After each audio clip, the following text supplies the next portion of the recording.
우리 느리죠. 성가할 때 보면. 그래가지고 반주자들이 엄청 힘들어요.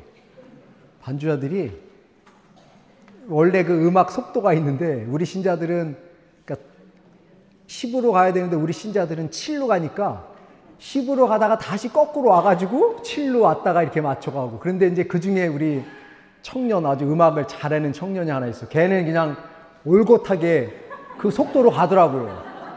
그래서 제가 듣다 보면 돌림 노래가 막 돼요. 하여튼 그래서 내가 이제 너 수준은 알겠는데 우리 신자들이 조금 느려. 너도 나이를 먹으면 알 텐데 아직은 네가 모르겠지 하면서 조금 늦춰달라고 얘기를 했거든요. 아무튼 그런 일이 있습니다. 그래서 오늘 세 번째로, 네 번째인가요 오늘이? 지난번에 그 마테오 조금 해다 알았어요. 마테오가 어떻게 됐나 이렇게. 마테오 복음. 이거 다 기억은 나시죠? 그래서 기억이 안 나도 관계는 없어요. 우린 또 새로운 거를 또 받아들이기 위해서 하는 거니까. 그래서 마테오를 해다가, 그래서 마테오는 이제 구조적으로 마테오 복음, 예수님의 탄생과 윤영기, 그리고 크게 그 다음에 예수님의 공생활, 또 예수님의 가르침과 기적, 그리고 예수님의 순환과 부활, 이렇게 큰 틀. 아마 근데 대부분의 복음서가 다 이런 형식으로 돼 있어요. 그죠? 여러분들이 뭐 어떤 책을 쓴다 그러면 처음에 어떻게 태어나고, 그 다음에 무슨 계기가 있어가지고 어떤 일을 하고, 그리고 사람들에게 어떤 영향을 주고 이렇게 된다. 이런 것들이 이제 큰 골격인 것처럼 그 마테오서도 비슷하게 이렇게 나오는데, 이제 마테오의 가장 이제 멋있는 거는 족보가 나오는데, 이거 족보. 여러분들도 이제 그거를 들을 때마다 되게 피곤할 거예요. 누구는 누구를 낳고, 누구는 또 누구를 낳고, 뭐 이런 거 있죠. 제가 옛날에 일본에 있을 때, 제가 이제 파리예방성교회 소속 신부라서, 저희 그 파리예방성교회 신부님들 이렇게 만나러 갔는데, 마침 그날 복음 이거였어요. 근데, 일본어 아시는 분은 아시겠지만, 일본어는 이제 히라가나하고 카타카나를 두 개 써요. 그죠? 그래서 이제 히라가나는 일본의 원래 말, 그리고 카타카나는 외래어 표기할 때는 카타카나를 꼭 쓰더라고요. 그러니까 우리는 버스 그러면 그거 뭐예요? 외래어잖아요. 근데 우리는 그냥 버스만 쓰면 되는데 걔네는 외래어이기 때문에 히라가나로 쓸 때는 일본의 원래 그 말은 반드시 히라가나를 쓰는데 버스 같은 경우는 카타카나를 쓰는 거예요. 근데 카타카나가 좀 어려워요. 저도 잘 모르는데 그러니까 그 신부님이 이제 오늘 또 이거야 하면서 프랑스어 성경을 갖고 오더라고요. 그러면서 그 부분을 이렇게 읽으려고 했던 그 기억이 이렇게 나는데, 그래서 족보가 정말 피곤해요. 우리가 읽다 보면 누가 누구를 낳고 누가 누구를 낳고 하는데, 여러분들도 그 듣다 보면 딴 생각 들죠. 처음에는 잘 들으려고 하다가 아담부터 시작해요. 그래서 맨 마지막에 마리아는 예수를 낳았다 이렇게 끝내잖아요. 그래서 우리한테는 되게 지루한 내용일 수 있지만 마테오 복음에서는 굉장히 중요한 거예요. 왜냐하면 마테오 복음의 독자는 이스라엘 사람들이니까. 우리에게는 그 족보가 별로 재미가 없잖아요. 물론 요즘은 이제 뭐 다 양반이지만, 예전에는 90%가 평민이었고 10%만 양반인데 지금은 뭐 다 양반이죠. 돈만 있으면 양반이잖아요. 그런데 이 마테오 복음의 첫 장에 그렇게 족보를 쭉 써놓은 이유는 이스라엘 사람들에게 있어서 메시아는 반드시 다윗의 자손이어야만 되는 거예요. 만약에 예수님이 다윗의 자손이 아니고 딴 데서 온 사람이라고 하면 그거는 절대로 메시아가 될 수가 없기 때문에, 그래서 굳이 그 족보를 쫙 써가지고 봐라, 예수님은 이렇게 다윗의 자손이다. 그러니까 이분이야말로 진짜 메시아다라는 것들을 사람들에게 알려주는 거죠. 근데 이제 제가 생각해 볼 때는 그 족보가 14대 14대 14 이렇게 쪼개져 있는데 분명히 거기는 틀린 것도 많을 거예요. 그리고 14, 14, 14 하면은 몇 대가 돼요? 42대밖에 안 되잖아요.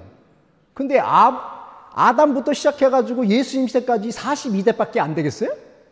훨씬 많죠. 예전에는 평균 수명이 짧으니까 뭐 30년, 40년밖에 못 살았기 때문에 분명히 그 중에는 이제 뭐 거짓말은 아니겠지만 어쨌든 틀린 오류도 분명히 있습니다. 하지만 그럼에도 불구하고 그것이 중요한 이유는 예수님은 이렇게 다윗을 통해서 났다. 왜냐하면 하느님께서 다윗의 왕자를 영원히 번성하게 해주겠다는 약속을 하셨기 때문에 예수님은 다윗의 자손이다. 뭐 이런 얘기를 거기서 쭉 하는 거지요. 뭐 하여튼 그래서 이렇게 예수님이 뭐 어린 시절에 고생한 거, 그 다음에 예수님이 이제 공적으로 당신을 드러내고 이렇게 등등 한 것이 있다. 자세한 거 여러분들 오늘 집에 가서 읽어보시면 되겠습니다. 그 저자는 예수님의 직제자인 마테오가 썼다고 하는데, 직제자라는 의미가 예수님과 함께 다니던 반드시 그 제자인지 아니면 그 밑에 제자인지 정확하게 알 수는 없지만 어쨌든 마테오가 그리스어로 썼다는 거죠. 그리스어. 그러니까 구약 성경은 히브리어로 쓰여져 있는데 신약 성경은 그리스어로 쓰여졌다. 근데 왜 그리스어로 쓰여졌을까? 그것은 그만큼 복음이 다른 나라에 전파되기 시작했다는 것을 드러내는 것이고, 특별히 그 당시만 하더라도 이 문화권이 그리스어를 썼기 때문에 세상 사람들이 이해하기 쉽게끔 하기 위해서 그리스어를 썼다는 거죠. 그 독자는 이스라엘 사람들이 대상이 아니라 시리아에 거주하고 있는 유다계 그리스도교 신자들, 그러니까 부모님들, 조상님들은 다 유다교인데 사는 곳은 그리스. 그러니까 우리 이제 룰을 치면은 미국에 사는 한국인 2세, 3세 이런 사람들이 주로 대상으로 됐다는 거죠. 근데 우리 같으면은 지금 미국에 있는 2세, 3세 애들은 한국말을 잘 모르죠. 부모님들이 안 가르쳐가지고.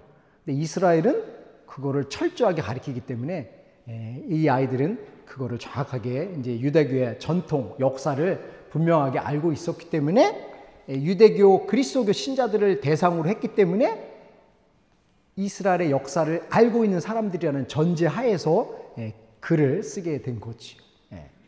저술 시기는 대략 이렇게 80, 90년대로 하고, 저술 장소는 여기라고 그래요. 여기 보이세요? 글씨?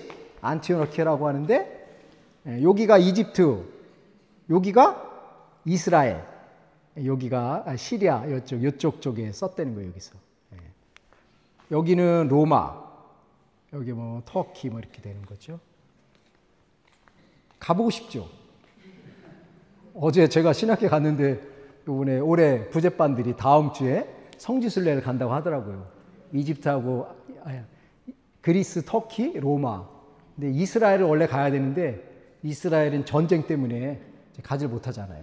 그래가지고 아무튼 무슨 가면 좋죠. 내년에 같이 한번 갈까요? 돈 좀 모으세요. 그래서 마태복음의 특징이라고 하면 교회의 뿌리가 이스라엘의 고유 전통 속에 있으면서도 교회는 새 이스라엘의 계승이 아니라 참 이스라엘이다. 그래서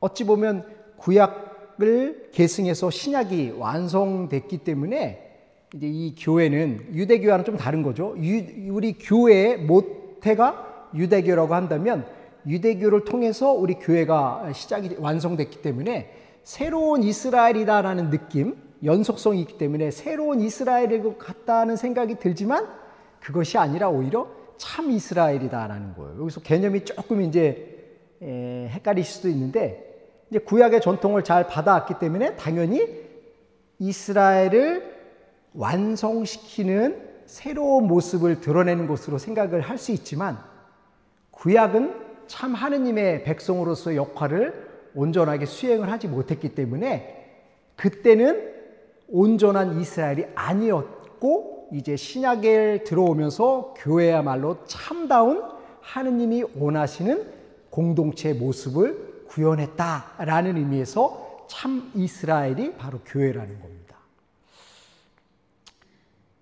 내가 모르고 설명을 해나 봐요. 아무튼 그래서 이건 좀 다르다는 거죠. 그러니까 새롭게 변형됐다는 차원이 아니라 진짜 본래의 모습을 구현했다는 거지. 이거 굉장히 좀 차이가 있을 거예요. 그리고 예수가 다윗의 후손으로 유다인들의 기대를 성취하는 메시아다라는 것들을 명확하게 알려주기 위해서 처음에 마태복음 1장에 족보를 놓은 거죠. 그래서 예수님은 진짜 이스라엘 사람들이 고대하던 그분이 바로 예수님이야 라는 거지. 그리고 거기서 이제 중요한 메시지는 하늘나라가 가까이 왔음을 선포하며 새로운 신앙 공동체와 윤리를 제시하고 있다. 여기 이제 복음서가 4개가 있는데 주로 이제 하늘나라 또는 하느님 나라라는 이렇게 표현을 좀 써요. 그게 여러분들 느끼셨는지 안 느끼는지 모르겠지만, 근데 유독 이 마테오에서는 하느님 나라라는 표현을 안 쓰고 반드시 하늘나라라는 표현을 써요. 하느님 나라에 대한 비유, 그 많이 들어보셨죠? 하느님 나라에는 이러이러한 것이다. 뭐 겨자씨를 뿌리면 뭐 이렇게 등등 이렇게 나오잖아요. 근데 유독 요 마테오는 하느님 나라라는 표현을 안 쓰고 꼭 하늘나라라는 말을 써요. 야, 이게 뭘까? 이것은 뭐냐면 이스라엘 사람들은 야훼 하느님의 이름을 함부로 부르면 안 되잖아요. 그 십계명에 나와 있는 것처럼. 그래서 이제 성경을 이제 모세오경 읽다 보면은 야훼 하느님께서 이런 일을 하셨다라는 구절이 이렇게 나왔을 거 아니에요. 그러면 그 사람들은 그것을 눈으로는 보지만 입으로 표현할 때는 하느님이라는 이름을 못 쓰는 거예요. 하느님의 이름이 뭐예요? 우리가 믿는 하느님의 본래 이름은 야훼잖아요. 야훼. 나는 있는 자 그로다. 그런데 그 야훼라는 이름이 우리가 믿는 하느님의 이름이죠. 저는 사제이면서 사제인 저의 이름은 노희철이잖아요. 노희철. 근데 보통 여러분들이 저를 부를 때 노희철 신부님 이렇게 하기보다는 뭐 주임 신부님 아니면 성인 신부님, 주교 되실 분 뭐 이렇게 표현하죠. 죄송합니다. 아니 나 24 이상 됐으니까 성인이라고 그러는 건데 딴 쪽으로 오해라고 그랬어요. 순수하게 한 건데. 마찬가지로 여러분들이 이제 뭐 친구, 아버님 성함을 함부로 부르면 안 되잖아요. 너의 아버님은 이렇게 하지 아무개 이렇게 하진 않잖아요. 그래서 이스라엘에서도 하느님의 이름을 함부로 부르면 안 되는 거죠. 그래가지고 모세오경에는 야훼가 모세에게 말씀하셨다라고 써 있지만 읽을 때는 야훼라는 이름을 안 쓰고 대신 그거를 나의 주님이라는 말로 바꿉니다. 그래서 그거를 이제 아도나이라고 이렇게 얘기를 하는데, 그래서 야훼가 모세에게 말씀하시다를 읽을 때 나의 주님은 모세에게 말씀하시다 이렇게 읽어요. 그렇기 때문에 이 마테오 복음을 쓸 때도 하느님 나라 그러면 야훼 나라 이렇게 되잖아요. 그러니까 불경스럽다 그래서 이 마테오에서는 이 하느님이라는 나라를 안 쓰고 대신 하늘나라를 바꿨다는 거예요. 그러니까 굉장히 이 마테오 복음사가는 이스라엘의 전통에 굉장히 박식했던 사람이었다고 학자들은 추정을 하는 거죠. 그래서 하늘나라가 가까이 왔다라는 거. 예수님이 처음에 복음을 이제 선포하시잖아요. 첫 일성이 뭐예요? 예수님이 회개하여라, 하늘나라가 가까이 왔다. 그게 처음 예수님이 하신 말씀이에요. 우리는 뭐 또 사랑하여라 이런 얘기할 것 같은데 그게 아니라 회개하여라, 하느님 나라 가까이 왔다. 거기서도 이제 진짜 여기서 좀 의미가 깊은 게 하늘나라가 가까이 왔다고 이렇게 돼 있어요. 우리는 하늘나라를 빨리 가야 되잖아요. 이 힘든 세상을 탈출해서 파라다이스인 일하지 않고 먹고 마시고 즐길 수 있는 하늘나라를 가야 된다고 우리는 늘 그렇게 생각하면 살잖아요. 내가 조금만 참으면 하늘나라 갈 수 있어 이렇게 생각하는데 이 마테오에서는 그게 아니라 하늘나라가 일로 왔다는 거예요. 그러니까 우리의 이 상식을 바꿔야 되는 거죠. 그러면 우리가 살고 있는 이곳이 바로 천국이라는 거죠. 천국. 근데 이렇게 주변을 둘러보면 천국에 사는 사람들 같아요? 주변을 보면? 근데 예수님이 그런 얘기를 하셨죠. 하늘나라가 시작은 됐다. 하지만 완성되지 않았다는 거예요. 그러니까 이제 우리는 완성을 향해서 나아가는 곳이기 때문에 우리 공동체를 이렇게 보면은 뭐 사람들이 아유 별로 마음에 안 들어라고 하더라도 이제 그 사람들을 통해서 내가 마음의 변화를, 그리고 그 사람들을 통해서 내가 여기서 희망을 발견하고 기쁨을 발견하고 하는 그런 과정들이 하느님 나라를 이제 느껴가는 거지. 여기서 하느님 나라를 못 느끼면 죽어서도 모른다는 거 아니에요. 예전에 마더 데레사가 이제 곧 얼마 안 있으면 죽어가는 사람들을 이제 데려다가 치유하고 그러니까 이제 기자들이 물어봤다는 거죠. 마더 데레사한테. 아니, 이 사람은 여기서 그냥 있어도 며칠 있으면 죽을 거고, 당신이 데려다가 뭐 영양죽 좀 얼마 먹인다고 그래도 얼마 있으면 죽을 건데, 뭐 어차피 죽을 건데, 일주일 있으면 다 죽을 건데, 뭐 굳이 힘들게 그 사람을 집에 데려다가 그 사람을 케어하느냐, 이런 질문을 한 거예요. 그러니까 마더 데레사가 뭐라고 대답했냐면, 아, 맞다. 이 사람 여기서 냅둬도 일주일 안에 죽을 거고, 내가 데려가가지고 미움 먹여도 일주일 있으면 죽을 거는 안다. 하지만 이 사람이 죽기 전에 작은아마 사랑을 체험하고 죽어야지만 나중에 하늘나라 가더라도 자기가 생전에 받았던 그 사랑이 느껴질 때, 아, 이곳이 바로 천국이구나 하는 것들을 알 수 있기 때문에 어차피 죽을 거지만 내가 마지막으로 사랑을 준다, 이렇게 얘기를 했다는 거예요. 예. 그러니까 그분은 그러니까 성인이 되나 봐요. 나는 그냥 먹고 마시고 즐기자고만 떠들어대는데, 예. 그러니까 하늘나라가 여기 있다는 거죠. 이 마태복음 여기 있는 거. 그러니까 우리가 하늘나라에 산다고 생각하는 것과, 아, 여기 힘들어 빨리 절로 가야지라고 했을 때 나의 마음가짐에 의해서 나의 생활 태도가 달라질 수 있죠. 여기가 힘들지만 그래도 여기가 하느님 나라, 여기에 보석이 있대 그러면 열심히 보석을 찾으려고 노력을 할 텐데, 여기는 하늘나라가 아니고 저기가 하늘나라야, 그러니까 저쪽 가서 보석을 찾아야지 그러면 여기 삶이 얼마나 피곤하겠습니까? 행복함이 없죠. 근데 마태오는 그게 아니라, 야, 여기서부터 행복한 걸 느껴야 돼. 그래, 나중에 하늘나라 가서 느낄 수 있어. 이렇게 우리를 긍정화시키는 거예요. 그러니까 여러분들 주변에 서로 마음에 안 든다 하더라도, 아, 저 사람 마음 안에도 하느님 나라가 있구나, 이렇게 생각하면 그를 대하는 태도가 조금은 달라지죠. 네. 너무 심각하게 생각하지 마세요. 이렇게. 그렇다는 거예요. 그러니까. 그래서 뭐 우리의 삶이 어려움이 있다 하더라도 그냥 좋은 걸 잘 찾아가면 되는 거, 찾아가는 거죠. 하루를 이렇게 쫙 이렇게 보면은 하루에 24시간 중에 잠자는 시간 빼고 이제 내가 깨어서 의식하는 시간 중에서 고민하는 시간이 많아요? 먹고 마시는 시간이 더 많아요? 네, 먹고 마시는 게 더 많잖아요. 지금도 커피 한 잔 먹으러 가야 되는데, 그래서 20분에 끝낼 거예요. 네. 근데 사실은 우리 하루의 삶을 이렇게 보게 되면 분명히 이제 고민하는 시간도 분명히 있죠. 네, 고민할 시간 없는 사람은 없죠. 고민하지 않으면 그건 인간이 아니죠. 네, 고민하는 시간도 있고, 행복한 시간도 있고, 또 만나서 수다 떠는 시간, 먹고 마시는 시간, 뭐 여러 가지 이렇게 비교해 보면 고민하는 시간보다는 이게 더 많을 거예요. 근데 얘가 포인트가 자꾸 되니까, 아, 내 삶이 너무 어려워, 이렇게 생각하는 거죠. 네, 그래서 여기에 포인트를 두지 않고 여기다 포인트를 둔다. 그러면 내가 하느님 나라에 있다, 이렇게 생각하면 되게 기쁘잖아요. 네, 원래 이거 1시간 12시까지 해야 되는데 11시 20분에 끝난다니까 벌써 얼굴들이 환해지잖아요. 이게 바로 하느님 나라죠, 뭘? 네? 그러니까 우리가 어떤 거를 의식하느냐가 되게 중요한 거죠. 네.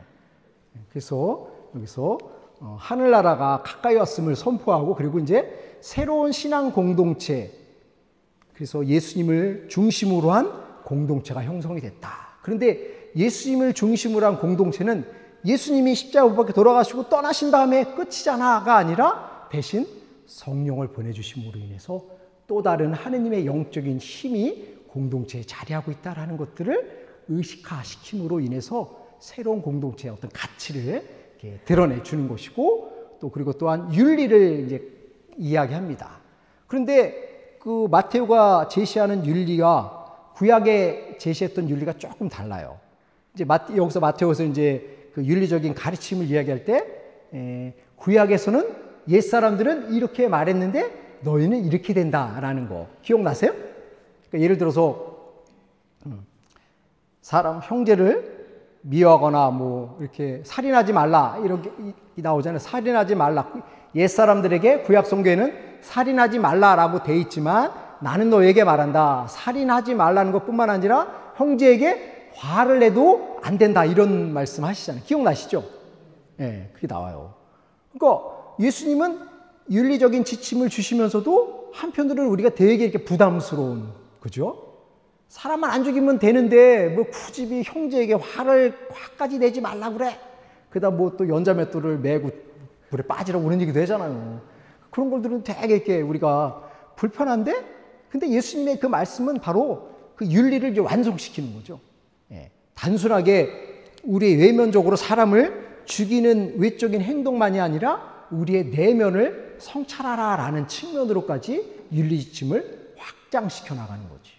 그러니까 한편으로는 그것이 우리들에겐 부담스러울 수 있지만 온전한 인간으로서의 성장을 위해서는 우리 내면을 잘 만들어 나가는 것들이 되게 중요한 것이고, 그 내면을 온전하게 잘 만들어 나가는 것은 바로 영적인 생활을 하게 되는 것이고, 영적인 생활을 하게 되면 바로 영적인 존재인 하느님과 만날 수 있다는 거지. 그런 의미에서 우리들에게 제시하는 이 마테오의 윤리적인 가르침은 우리를 불편하게 할 수도 있지만 그것은 불편함으로 끝나는 것이 아니라 오히려 그것을 통해서 하느님과 더 깊은 친교를 맺을 수 있다는 의미에서 굉장히 진보적이고 의미 깊은 것으로 드러난다는 거지. 사실 우리 그리스도 신자들이, 특별히 천주교 신자들은 되게 삶이 어려워요. 왜냐하면 다른 종교 사람들은 그냥 남한테 피해만 안 주면 돼 이렇게 하지만 우리는 어때요?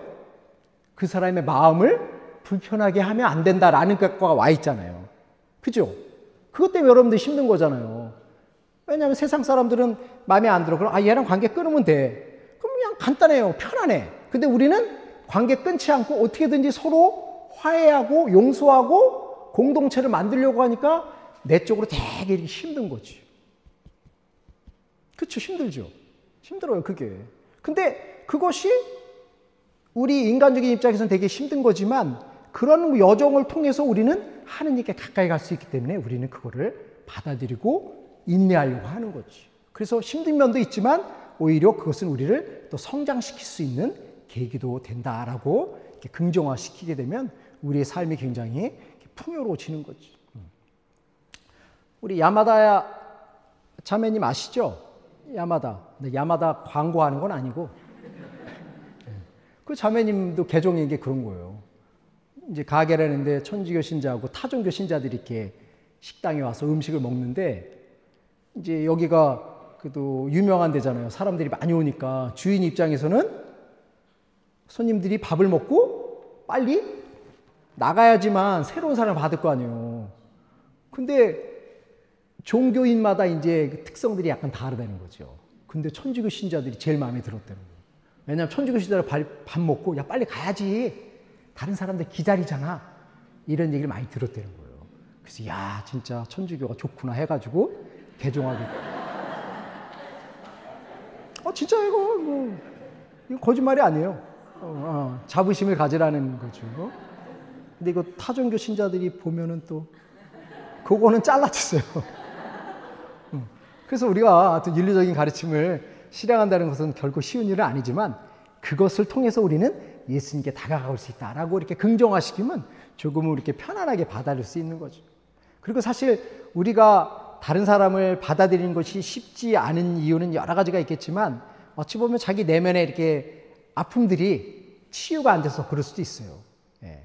어제도 그 자녀와 부모의 관계를 잘 형성하는 그 부모 특강 했었는데 거기서 주던 얘기가 그런 거더라고요. 내가 좋은 마음으로 살려고 하지만 내 내적인 힘이 없는 거예요. 왜 내적인 힘이 없어? 상처가 있기 때문에. 그 상처를 다 털어내면은 용감하게 살아갈 수 있는데 그 상처가 치유가 안 됐기 때문에 늘 머리로는 해야지라고 하면서도 막상 그 일에 딱 봉착하게 되면 주춤거릴 수밖에 없다는 거지. 예. 그래서 어쨌든 우리의 내적인 상처도 기도하다 보면 치유가 일어나요. 예. 놀라운 신비죠. 예수님 정말 제가 이것 때문에 너무 힘들어합니다. 이것을 좀 치유시켜달라고 기도하다 보면 어느 날 빵 뚫릴 수도 있어요. 예. 이게 놀라운 신비죠. 그러니까 기도의 힘이라는 거죠. 예. 심각한 얼굴들인데 다들 상처가 없는 사람은 없죠. 예. 왜냐하면 우리의 부모님이 완전한 존재라면 우리는 어린 시절에 상처받을 일이 없죠. 부모님이 완전하기 때문에. 근데 우리 부모님들도 여러분이나 저처럼 불완전한 존재잖아요. 그러니까 아이가 이쁘고 아이를 사랑한다고 하지만 불완전한 존재이기 때문에 때로는 아이들에게 사랑을 주기도 하지만 때로는 아이들에게 상처를 줄 수도 있잖아요. 예. 그래서 그런 것들이 이제 우리에게 남아있는 거지. 그래서 우리는 완전한 존재가 아니기 때문에 그런 상처를 주고받을 수 있지만 그 그 치유를 해주시는 분은 막 하느님이기 때문에 하느님께 기도하다 보면 놀라운 일이 벌어지는 거죠. 그것을 이제 우리가 믿음으로 극복해 나가는 것이고 기도로 극복해 나가는 것이죠.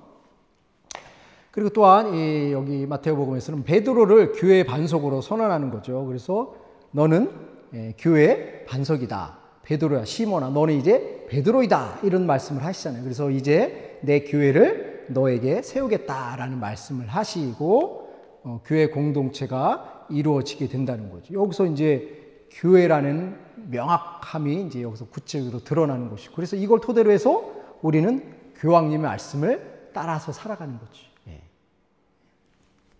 그래서 이번에 우리 레오 교황님께서도 또 그런 역할을 하시게 될 것이고, 또 그로 인해서 많은 신자들이 되게 기뻐했잖아요. 아, 이제 또 우리 교황님께서 우리 신자들을 또한 전 인류를 올바른 길로 잘 이끌어 나가시기를 기대하고 격려해주고 이렇게 했던 것이죠.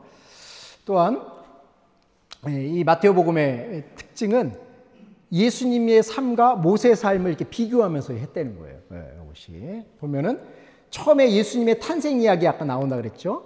탄생 이야기가 예수님의 족보, 그 다음에 그 헤로데 왕을 박해를 피해서 이집트로 이렇게 피난하는 것처럼 모세도 처음에 그렇잖아요. 모세가 처음에 탄생하게 된 데서 원래 죽어야 돼요. 왜냐하면 이제 이집트의 이스라엘 사람들이 점점 늘어나니까 파로 왕이 이집트 사람들을 자꾸 이스라엘 사람들 늘어나면 나중에 반역을 일으킬 수 있겠구나 해가지고 태어난 남자애들 다 죽이라고 그러잖아요. 그때 이제 모세가 딱 태어났는데 아들이니까 엄마가 죽이기 뭐하니까 강에다 뛰어가지고 이제 파라오 딸 공주가 건져서 하는 그런 것처럼, 그리고 또 이제 모세가 동족끼리 싸울 때 죽여가지고 이제 도망갔던 그런 거, 이런 게 이제 모세와 예수의 삶이 이제 비교가 된다는 거죠. 그러니까 처음부터 이 마테오는 예수님의 탄생뿐만 아니라 구약과의 연계성을 깊게 생각했기 때문에 모세 이야기를 처음에 연관시켰다는 거죠. 그리고 이제 보면은 예수님의 가르침이 5가지가 큰 가르침으로 나와요. 그래서 큰 가르침이 이제 산상설교, 행복하여라 마음이 가난한 사람 이런 거. 두 번째는 이제 제자들 파견하는 거, 그리고 비유 이야기, 그다음에 공동체는 어떻게 해야 되는가, 그리고 종말에 대해서 얘기를 했는데 이게 전부 5가지라는 거예요. 근데 이 5가지가 따지고 보니까 모세 5경 5가지랑 또 비견이 된다고 이렇게 학자들은 이렇게 추정을 하는 거죠. 예수님은 모세와의 깊은 관계, 그러니까 모세를 통해서 시작됐던 것이 예수님을 통해서 완성된다, 이런 것들을 염두에 뒀다라고 얘기하는 거지. 그래서 또한 10분만 더 한다고 그랬어요. 10분만. 네. 그래서 율법을 모세가 시나이에서 처음 받았잖아요. 10계명. 처음에 10계명을 받았는데 예수님은 율법을 완성하는 존재로 또 등장하죠. 내가 이 세상에 평화를 주러 온 줄 아느냐? 나는 평화가 아니라 분열을 일으키러 왔다. 이런 얘기 예수님이 하시면서 율법은 1.1획도 사라지지 않을 것이다. 나는 오히려 율법을 완성하러 왔다. 이런 얘기 하시잖아요. 그게 다 이제 모세와 연관성이 있다는 거죠. 그래서 참 마테오복음은 늘 모세를 끼고 돌아요. 그래서 걔를 통해서, 걔라 그러면 안 되는 거예요. 모세를 기준으로 해서 완성시키는 거죠. 그래서 아까도 교회는 새 이스라엘이 아니라 참 이스라엘이다라고 그렇게 표현했던 거예요. 그러니까 새라고 그러면 헌 것과 견줘서 헌 것을 바꾸는 것으로 인식이 되지만 그것이 완성품은 아니잖아요. 근데 새 것은 또 시간이 지나면 헌 것이 될 수 있잖아요. 그죠? 하지만 아까 처음에 서두에 말씀드렸던 것처럼 새 이스라엘이 아니라 참 이스라엘이라는 의미는 바로 이런 거라는 거죠. 그래서 예수님을 통해서, 교회를 통해서 진짜 하느님의 뜻이 성취됐다라는 의미에서 참 이스라엘이라는 표현을 했던 거죠. 그래서 모세가 이제 시나이에서 율법을 받은 것을 예수님이 완성시켰고, 또 모세를 통해서 이스라엘이 에집트를 탈출해서 가나안 땅으로 들어갈 때 이동을 하잖아요. 그때 12부족을 중심으로 해서 이동을 해갔잖아요. 그죠? 근데 예수님은 12사도를 뽑았어요. 여기서도 또 이제 비교가 된다는 거죠. 그것도. 그리고 또 이제 시나이산에서 모세가 하느님과 계약을 맺잖아요. 너희들이, 내가 너희의 하느님이 되고 너희는 내 백성이 된다. 라는 것을 계약을 맺고 십계명을 줌으로 인해서 이제 새로운 백성이 시작이 됐지만 이 백성은 제한되어 있는 한계를 갖고 있는 존재였잖아요. 그래서 광야에서 사람들이 죽고 태어나고 하지만 예수님은 십자가에서 당신을 온전히 봉헌하심으로 인해서 하느님과 모세가 처음에 맺었던 그 계약이 이제 완성이 됐다는 거죠. 예. 그래서 여러분들이 미사를 참여하면 그 십자가에 동참하게 된다는 거죠. 예.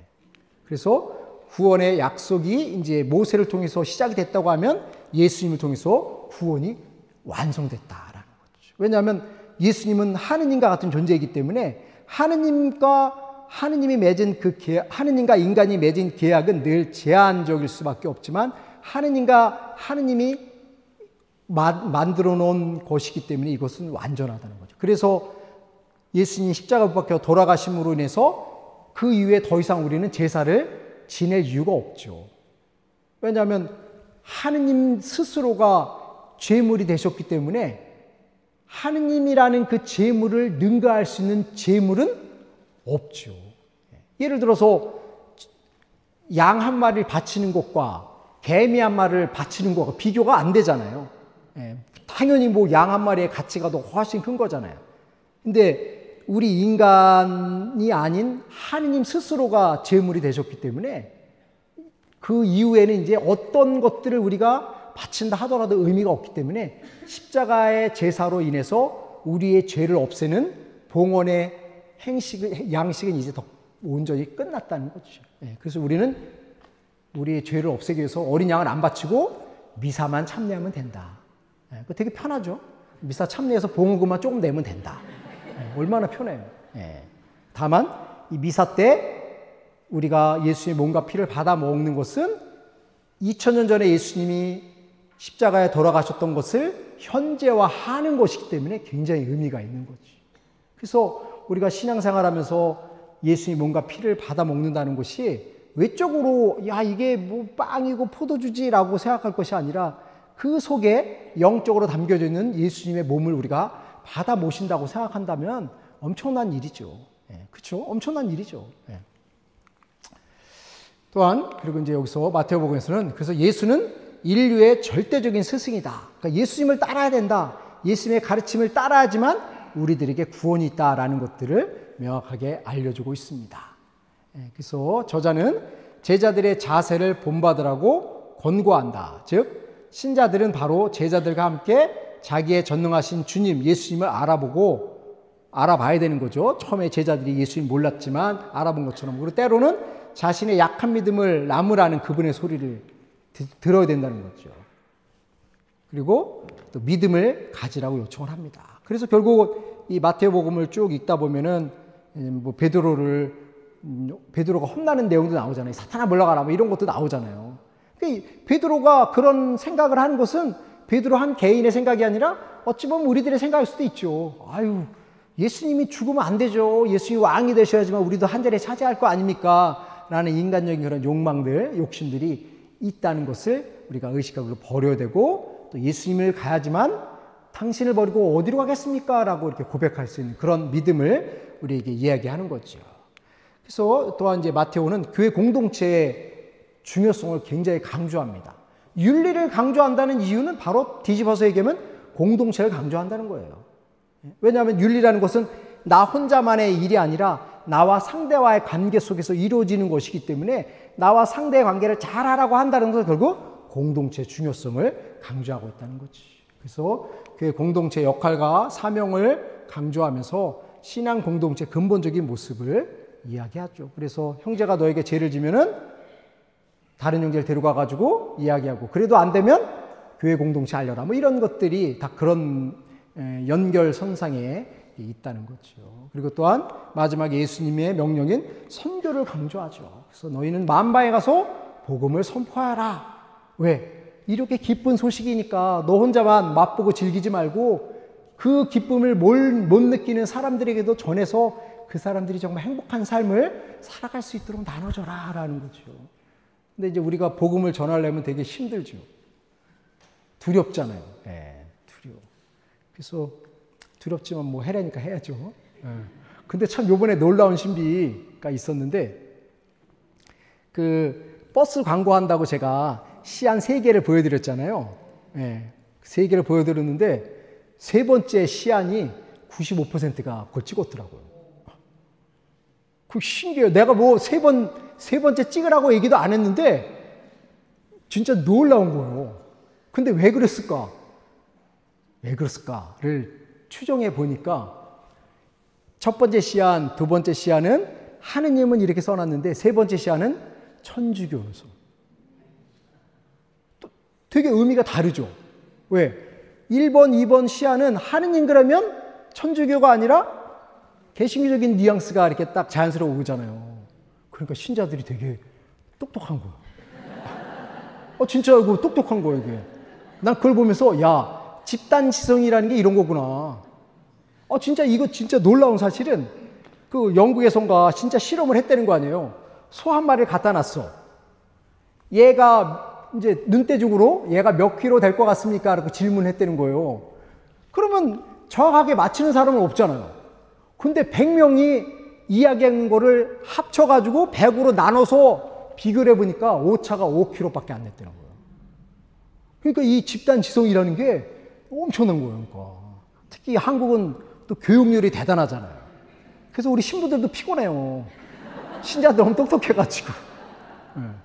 근데 진짜 놀랐어요, 저도. 3번 시안을 90% 이상 이렇게 했다는 게, 야, 참 신자들이 이렇게 생각을 많이 하구나 하는 것들을 이렇게 느낀 거죠. 예. 어쨌든 그래서 그런 것들을 통해서 우리 공동체가 이제 성장해 나가고 발전해 나가는 거죠. 물론 이제 공동체 안에는 서로 이제 불편한 것도 분명히 있어요. 사실 처음에 이제 봉사하라 그러면 이제 뜨거운 마음으로 오잖아요. 내가 정말 교회를 위해서 기쁜 마음으로 봉사해야지라고 딱 왔는데 이제 1년 지나면 이제 후회하잖아요. 마리아 씨 때문에. 엘리사벳만 없으면 내가 진짜 열심히 기쁘게 봉사할 텐데. 때로는 본당 시민님 때문에. 뭐 이런 것도 있죠. 예. 근데 그것도 다 유혹이에요, 유혹. 유혹이요. 그래서 영성생활에서 가장 중요한 것 중 한 가지는 항상 초심으로 돌아가라 그래요. 중간에 네가 생각하는 것들은 너의 진짜 생각이 아니다. 너가 처음에 가졌던 의도와 생각이야말로 진짜 하느님과 함께한 선택이니까 살다가 마음이 흔들릴 때 다시 초심으로 돌아가고 하는 게 영성생활에 나와요. 네. 이건 제 얘기가 아닙니다. 네. 이냐시오 성인의 얘기예요. 근데 왜 그러냐면 처음에 우리가 선택할 때는 내 마음이 흔들리지 않잖아요. 평온한 상태에서 내가 이제는 예를 들어서 한 해를 시작할 때 올 한 해는 내가 이런 좋은 마음으로 살아야지라고 결정을 하잖아요. 그때는 외부의 유혹이라든가 갈등이라든가 이런 게 없는 거예요. 순수한 나의 본질적인 마음에서 좋은 것을 선택하는 거잖아요. 그렇죠? 처음에는. 근데 이제 살다 보면 이제 한 달, 두 달 이제 지나 보면 아침에 일어나서 운동하는 거 귀찮아. 이런 생각이 올라오잖아요. 그거는 나의 본 마음은 아닌 거죠. 외부 환경에 의해서 내 마음이 흔들리는 것이기 때문에 초심으로 돌아가는 것은 우리 영성생활에서 되게 중요한 거라는 거예요. 그래서 여러분들이 이제 봉사활동 하다 보면 에이 그만둘까 막 고민에 빠지잖아요. 그게 바로 유혹이라는 거예요. 유혹. 내 본 마음은 그게 아니었잖아요. 내 마음은 이건데 다만 환경에 의해서 내 마음이 흔들리는 것뿐이지 내 본래 마음은 그건 아니니까 이 마음을 회복하는 것이 되게 중요한 일이라는 거지. 제가 밉더라도 처음에 신부님 앞에 기대감이 있었던 거를 회복하시면 되겠습니다. 시간이 다 됐네. 영광이 성부와 성자와 성령께 성부와 성자와 성령의 이름으로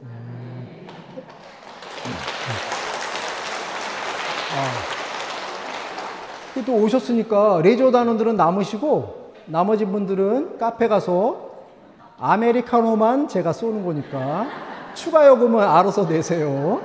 우리